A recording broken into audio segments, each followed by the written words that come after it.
bittersweet. You got what I need. Sipping on the potion, all that good emotion. Just my kind of heat. Keep it on repeat. Tested by the motion. Loving this devotion. Live it up, sweet emotion. Every time, every night, you and I on a roll. Switch it up where I'm going. Stay on the fly, just in time, know the right way to go. I'm on the road, it's my time, taking control of my life. I want to run the red lights, I've got to run this show. You always take me so high, you always make the highlights. I love the way we vibe, you're like a centerfold.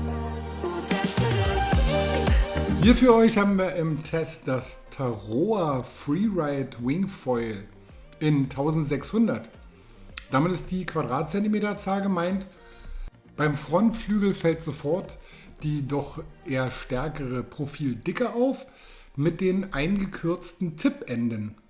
Das Ganze ist kombiniert mit einem 300er Rear Wing, also einem Stabi, der über eine leichte Schale in der Aufnahme, die es ermöglicht, den Anstellwinkel des Rear Wings an das jeweilige Setup, was man gerne möchte, anpassen zu können. Verschraubt wird das Ganze einheitlich mit einem Torque-Antrieb. Der Frontwing ist mit einem asymmetrisch versetzten Dreiermuster hier versehen, wodurch eine höhere Stabilität entstehen soll und auch das Lösen der Schrauben beim Fahren oder bei Last soll hier vermieden werden. Die Fuselage ist 75 cm lang und aus Aluminium gefertigt. Ebenso aus Aluminium ist der Mast bei uns hier im Test in einer Länge von 75 cm. Es gibt allerdings auch noch 55, 65 und 85 cm alternativ. Bei dem 1600er Frontwing von Taroa handelt es sich hierbei um einen Mit-Aspekt-Ratio-Flügel. Der hat einen ganz leichten Schwung über die Breite, eine leichte Konvexität in der Trailing Edge, also in der Abrisskante, und ein insgesamt doch einsteigerfreundliches, dickeres Profil. Das Ganze ist sauber und unprätentiös verarbeitet. Wir haben eine saubere Kohlefasermatrix bei den Flügeln. Insgesamt wiegt hier das ganze Foil zusammen mit dem 75 cm Mast 4,8 Kilogramm.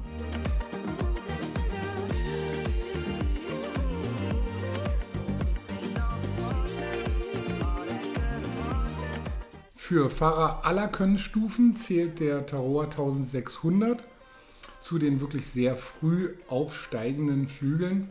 Wir haben einen kleinen abrupten Moment beim Aufsteigen bei auch optimaler Einstellung des Rear Wings. Da muss man in der richtigen Sekunde ein klein wenig mehr Druck auf den vorderen Fuß geben. Das Auftriebsverhalten ist allerdings immer durchwegs exzellent.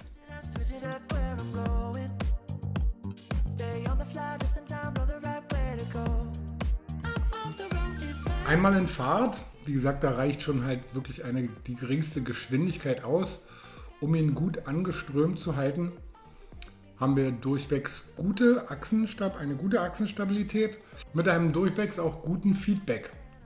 Die übermäßige Sportlichkeit, die können wir natürlich hier nicht unbedingt erwarten. Das geht aufgrund der Profildicke und des damit einhergehenden leichten Widerstandes natürlich nicht.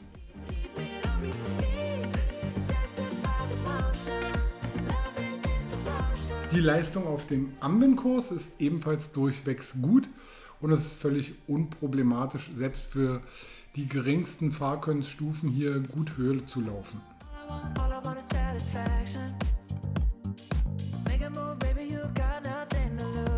Schauen wir auf die Achsenstabilität. Bei der Pitchachse gibt es nur bei Unterströmungen oder ganz speziellen Bedingungen mal ganz kleine Wackler in der Pitch, die sich aber ohne weiteres mit einer ganz leichten Gegenbewegung wieder korrigieren lassen. In der Roll- und in der Yaw-Achse haben wir hier eine sehr schöne Beweglichkeit, wodurch eine schöne Drehfreude von dem ganzen Flügel entsteht. Allerdings ist das Ganze hier auf Kontrolle und Komfort ausgelegt als auf Lebendigkeit und Spritzigkeit. Das ist halt nicht so der absolut sportlichste Flügel. Da hat auch Tarroa natürlich noch andere Modelle im Programm. Hier soll es insgesamt einfach kontrolliert abgehen und auch denjenigen, der hier einsteigt in diesem Bereich, halt gut und sicher begleiten. Auf der anderen Seite unterstützt hier dieses Konzept natürlich auch denjenigen, der gerne mal in den Wellen der Nord- und Ostsee surfen möchte. Sprich bei Bedingungen, wo die Wellen insgesamt nicht so ein hohes Maß an Schub besitzen, man aber trotzdem halt jederzeit am Fliegen bleiben möchte. Das etwas dickere Profil hilft hier, den stetigen Auftrieb aufrechtzuerhalten, und die eingekürzten Tippenden sollen hier die Drehfreude begünstigen, was sie auch definitiv in dem Konzept tun.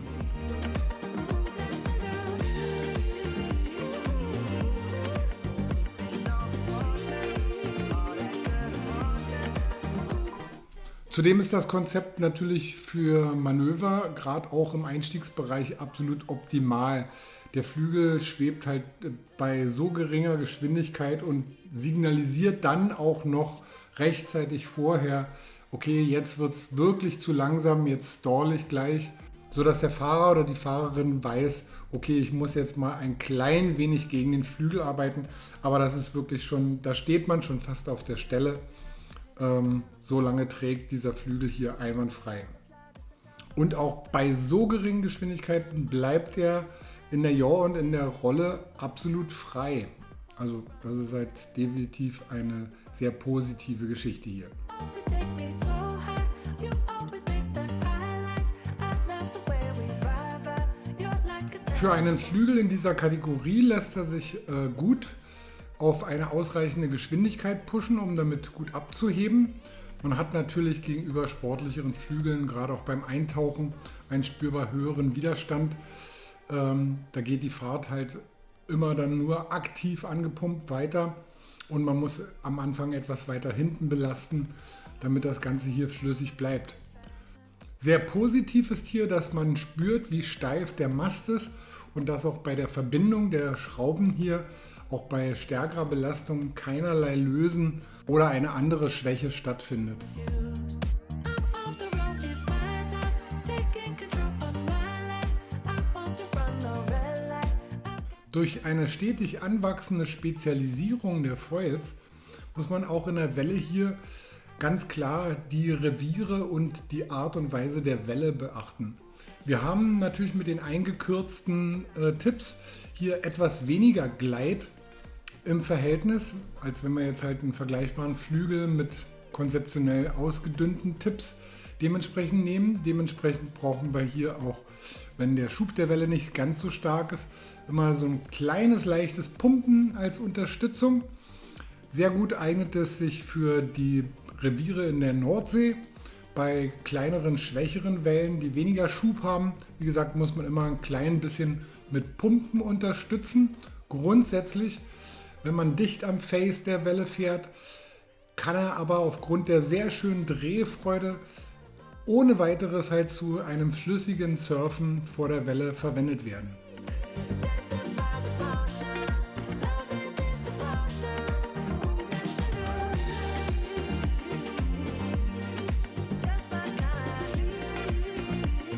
Der Tarroa LA 1600 ist ein Flügel, der einerseits den Einsteiger bis hin zum Fortgeschrittenen gut und sehr sicher begleitet. Er macht den Einstieg hier wirklich mehr als einfach. Wir haben völlig unkomplizierte, gute Fahrleistung ohne irgendwelche erwähnenswerten Macken.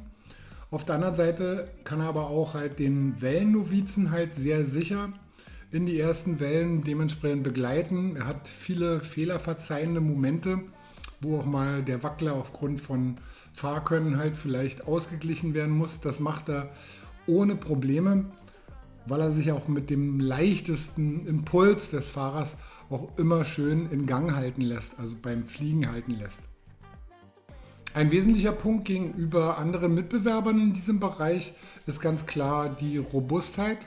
Man hat hier ein etwas breiteres Profil des Masses gewählt, was ihm eine wirklich sehr ordentliche Steifigkeit beschert. Wir haben sehr saubere Verschraubungsmechanismen, eine ausgeklügelte Verschraubung des Frontflügels, was auch bei Sprüngen und anderen starken Lastwechseln kein Lösen der Schrauben zur Folge hat. Das verzeichnen wir doch bei fast jedem Hersteller mittlerweile, weil die Lasten halt beim Wingfoilen auch aufgrund von ansteigendem Fahrkönnen immer höher werden und deshalb ist es natürlich ein absolut erwähnenswerter Punkt. Und schauen wir nochmal für den Einsteiger ins Detail. Wir können hier mit einem durchschnittlichen Fahrergewicht von 80 bis 85 Kilo und einem 5,5 bis 6 Quadratmeter großen Wing ein Aufstiegsverhalten ab 11 bis 12 Knoten bei aktiver Fahrweise produzieren. Macht man das Ganze inaktiv, also nur durch das Dichtnehmen des Wings, brauchen wir hier ca. 1 bis 2 Knoten mehr. So gehört er auch klar hier mit zum Besten, was der Bereich in dieser Art zu bieten hat. Und mit einem Verkaufspreis von 1250 € gehört es auf jeden Fall zu den attraktiven und preiswerten Produkten oder Modellen in diesem Bereich. There's